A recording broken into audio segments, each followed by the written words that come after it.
বিসমিল্লাহ বিসমিল্লাহির রহমানির রহিম। টাটা ইঞ্জিনিয়ারিং ওয়ার্কশপ, আমবাড়ি বাজার, পতিতলা, নওগাঁ।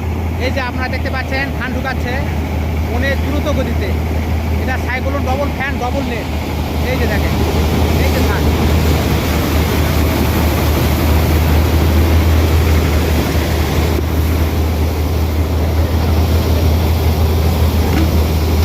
ফ্যান কিরকম পরিষ্কার, ঝকঝকা পরিষ্কার, একবার ঝকঝকা পরিষ্কার। একটা খানের মধ্যে কোনো চুন খুঁজে পাবেন না। এই যে আমাদের company tata tata engineering workshop. এই গাড়িটার বয়স হলো প্রায় 5 থেকে 6 বছর। 6 বছর পর এটা এই দেখতেছেন, ভিডিও করতেছি। এরপর আমরা শত শত হাজার হাজার গাড়ি ইনশাল্লাহ দিয়েছি। এক সিজনেই প্রায় 1-150 গাড়ি দেওয়া হয়। এই যে দেখতে পাচ্ছেন।